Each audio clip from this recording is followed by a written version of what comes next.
આજે આપણે કેટલીક ટિપ્સ વિશે જાણીશું જેનાથી તમારું લાઇટ બિલ ઓછું આવશે અને બજેટ પણ નહીં ખોરવાય.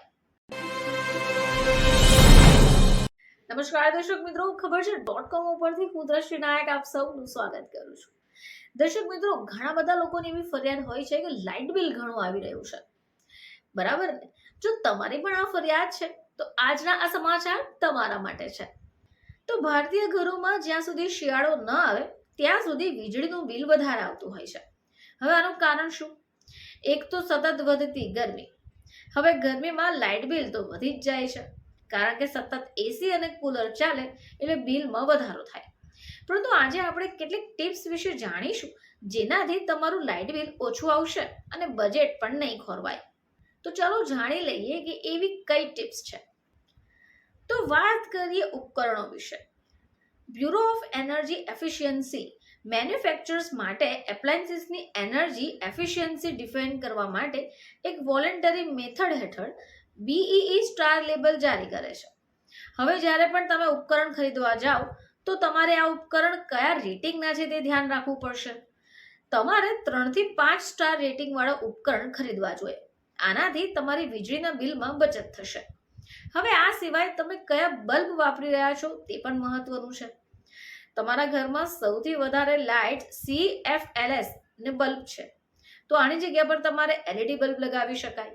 આનાથી શું થશે કે વીજળીની બચત થશે, સાથે બ્રાઇટનેસ પણ સારી રહેશે. આ સિવાય ફેન્સ, તો જો તમે BLDC ફેન્સ વિશે સાંભળ્યું હોય તો એ તમને મદદ કરી શકે. આ એનર્જી એફિશિયન્ટ ફેન્સની લોકપ્રિયતા વધી રહી છે. હવે આનો શ્રેય એના બ્રશલેસ ડાયરેક્ટ કરંટ મોટર્સને જાય છે, જે ડાયરેક્ટ કરંટ ઇલેક્ટ્રિસિટી પર કામ કરશે. આ પંખા નોર્મલ ઇન્ડક્શન મોટર બેસ્ડ ફેન્સની તુલનામાં તમારી 60% વીજળી બચાવશે.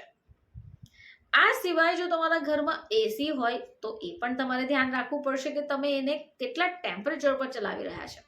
જો એસીને કારણે બિલ વધારે આવે છે તો એના માટે તમારે તેને 24 ડિગ્રી સેલ્સિયસ પર સેટ કરવું જોઈએ.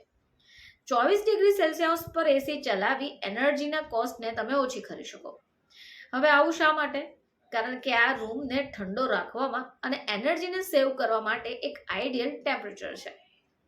હવે આજકાલ ઇન્વર્ટર ટેકનોલોજી વાળા એસી અને ફ્રીજ બજારમાં તો મળે છે. વીજળી બચાવવા માટે તમે આ ઓપ્શનને પણ સેટ કરી શકો. આવા ઉપકરણ તમે ખરીદો છો તો એ બેસ્ટ સાબિત થઈ શકે. ઇન્વર્ટર કોમ્પ્રેસરના ડિવાઇસ એપ્લાયન્સમાં કુલિંગ તેમજ હીટિંગની માંગને આધારે કોમ્પ્રેસરની સ્પીડને એડજસ્ટ કરીને તમારી વીજળી બચાવશે.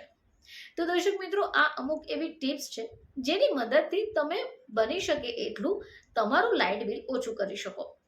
ફરીથી તમારી સમક્ષ હાજર થઈશું. ત્યાં સુધી જોતા રહેજો ખબર છે .com.